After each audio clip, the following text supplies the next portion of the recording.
Hi, I'm Donna with Donna's Design Threads, and today I'm going to demonstrate how to make the snail trail block from the Snail at Sea pattern.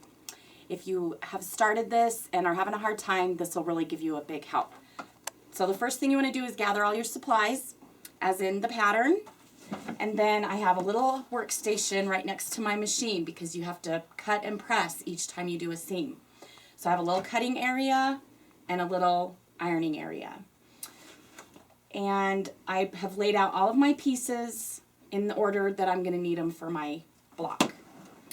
And this is the first block. This is the first block that you make, and it's the trickiest. If you can get this down, you can do the rest. Okay, this is your first paper.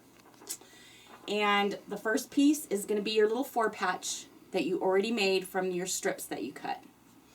So you're going to hold this up to the light and notice which block is white and which one is light green. And you're going to put it with the good side facing you on the wrong side of the paper. Now here is very important to match this center of your four patch. So stick a pin right in the center and then turn your paper, put it on your paper on the back side, right in the center of the four patch on the paper. And you really want to get this precise. So I'm holding it up to the light. And stab that in. Okay, now you want to make sure you've got the white where the white goes and the green where the green goes. Okay, flip it over and see that. I have my pin, and I have this turned, the four patch turned the right direction. I'm going to put just a tiny little bit of glue stick right there, just to hold it straight, because you don't want that shifting. And I know I got it centered with my pin. This will be, we've got our center, this will be the center A1 of our snail trail block. Place the wrong side center of the paper on the wrong side of the fabric to the paper. That's what we did here. Paying close attention. Okay, we got to the glue stick part. And then we want to start with the long edge of a 1.5 by 2.5 inch rectangle. And it's going to go with right sides together over the seam between A1 and A2. So I have to turn my paper back over to see which one A1 is and A2. So A1 we know is the center. A2 is this top triangle. So I'm going to take my pin out now since I'm glued down. And I'm going to lay this right on top with the edges even. Probably can't see that because it's white on white. But then you also want it to overlap on both sides just a little bit. I'm going to put a pin to hold it. Pinning through the paper. Okay, now I'm going to turn my paper over and stitch right here on the line between A1 and A2. I'm going to start just about 1/4 inch before the paper. Now I just hold it for like a stitch so it kind of locks in. Stitch right on that line. Oh, and you also want to turn your stitch length down so it's shorter, so that when you go to rip the paper, it rips easier. So I'm going to go just a couple stitches past, hold it, lock it in place, pull that out, trim off my strings. Okay, now's where you want to go over to your little ironing spot that you have. I'm going to flip that up and press it.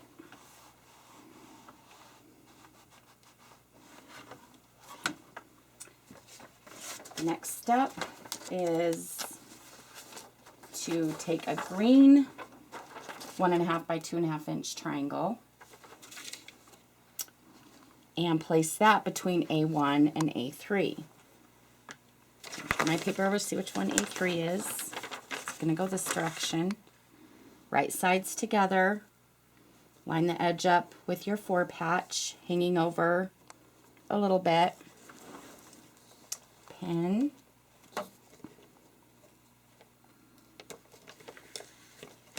Turn your paper over, and we're going to stitch on the line between A1 and A3. Starting a little bit before the line.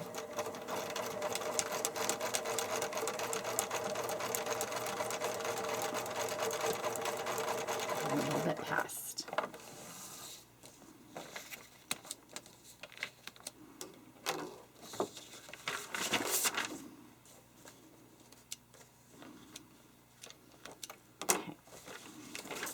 And again, over to the ironing, press that up.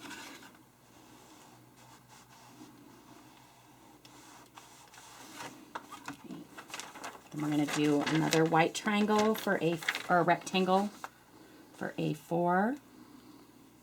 So line that up with the 4 patch, hanging over a little bit.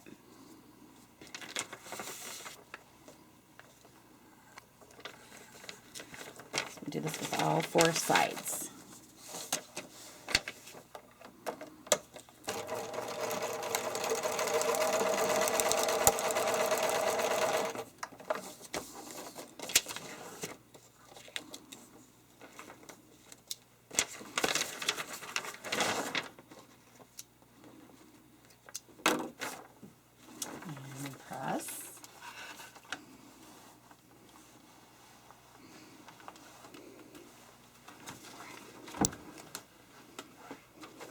And the last green for this round, line up on that edge.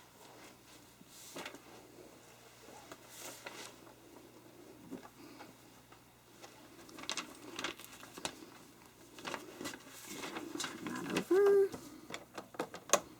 and stitch.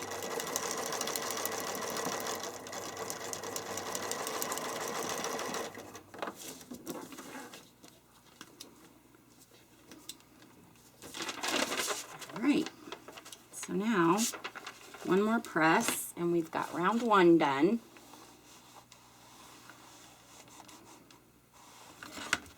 And that's how round 1 should look. Okay, now the next round is going to be the next size up triangles, the 2x3 rectangles, I mean. And this one says to start with the green. And it's going to go between, turn your paper back over this way. It's going to go, it says, between A5 and A2, which are these 2 triangles. So you got A5, A2, and A6. This is the one that we're sewing right now. So kind of hold your finger there, turn it over so you're on the same side. And you're going to line this up. You kind of want the center to be where that point is. And you want to have enough hanging over the top for your seam allowance and enough on both sides. So kind of lay it where you think it should go and then hold it up to the light and you can see the shadow of that piece that I just laid down. And this is the line we're going to be stitching. I've got at least 1/4 inch that far. Don't go too high or your piece won't be big enough to cover that. And 1/4 inch, it's a little bit more on each side. Okay, so we know where we have it where we want it. Again, I'm going to put a pin in it and turn over and stitch on that line.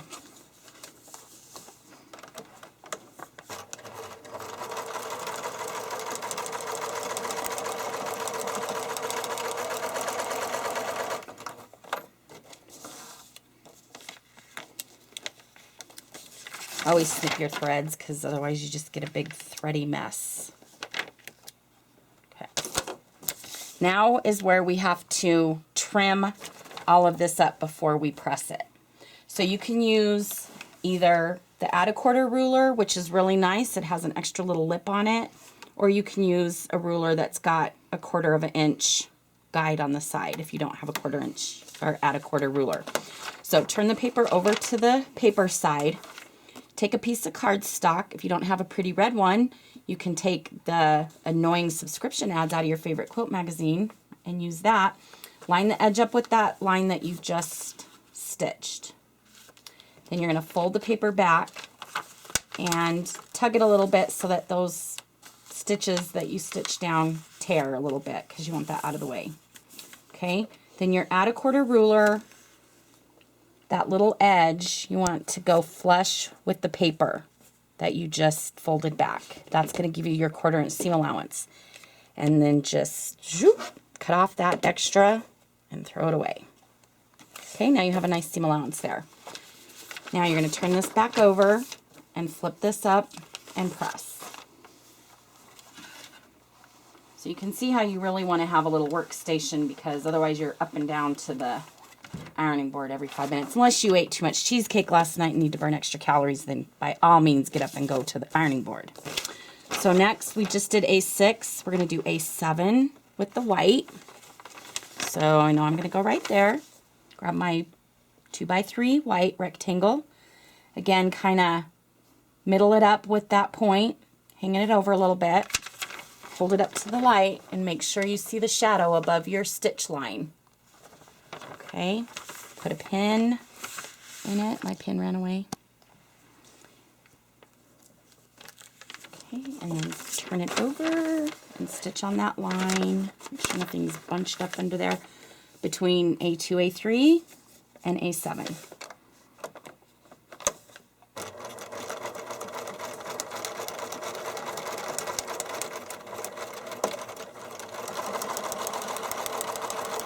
Go slow when you stitch over the pin so you don't hit it. Or at least try not to hit it. Your sewing machine repairman will thank you if you do. Okay. Now again, we have to trim that, all that extra seam allowance off. So, I'm going to, the line I just stitched, place the cardstock. Fold back, kind of tug those down nice and flat. Place the ruler and trim that off. Okay, and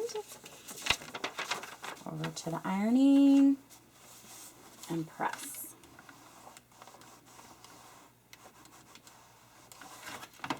So see, now you can see how we made a triangle out of that rectangle on that one. We'll do that all the way around.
Coming along. Now we gotta start round 3. I feel like I should be ringing a bell and jumping out in my wrestling clothes, but that would be scary.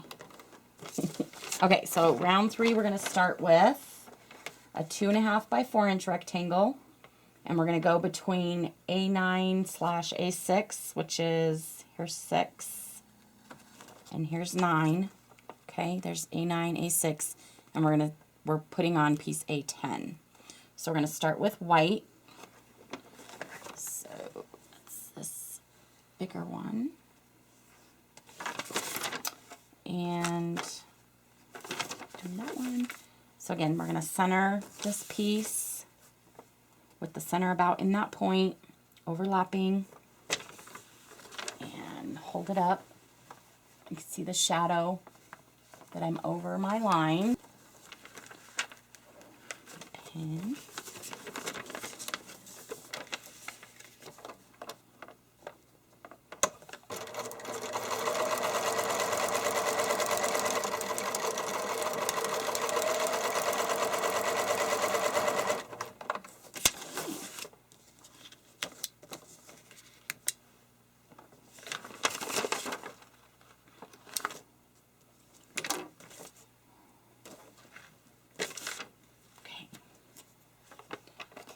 So line up your cardstock with that line we just stitched.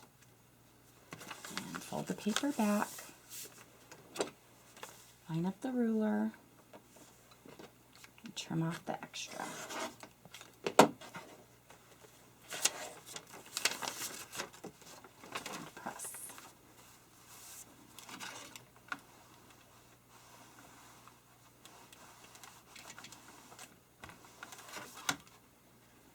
Okay, next one's going to be 11 here with the green.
See that my trimming is a little bit longer than my ruler, so you can either use a different ruler or just kind of eyeball it. Just be careful on those edges, just don't hit your paper.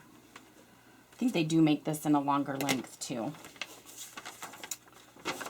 And press.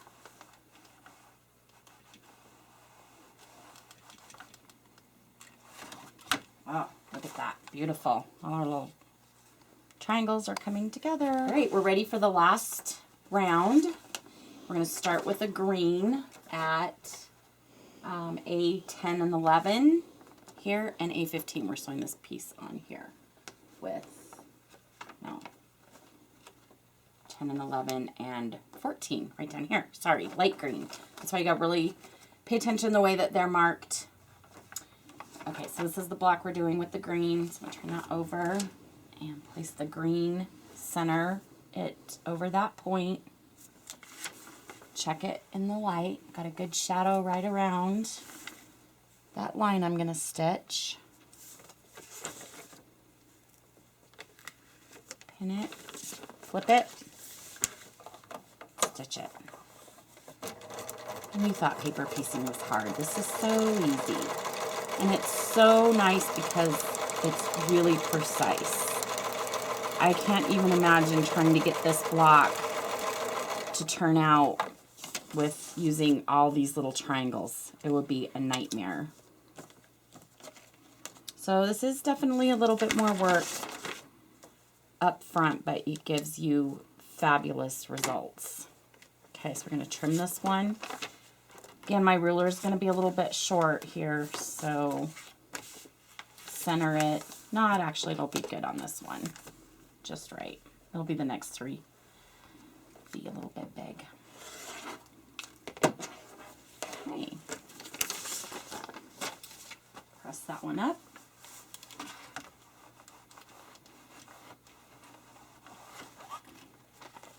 And our next one is going to be 15, which will be white.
and you're going to want to trim on the dotted line. Don't trim on the solid line. That's your finished, it's your seam allowancer. So trim all of the stitches off, or all of the paper and all the fabric around on that dotted line. And then this is what it'll look like on the paper side. And this is what it looks like on the snail trail side. It's beautiful. And so really precise. Then you're going to want to tear all the papers off. And because you've done a smaller stitch length, it really does tear off pretty easy. So this is what, after you do all of your snail trail blocks, you're going to do the diamond rectangles, and again paper piece those, and a square, and you'll have 32 light ones and 32 dark ones. This is the dark one. So here's a light one, and then this is the way you're going to sew your squares, your finished square together.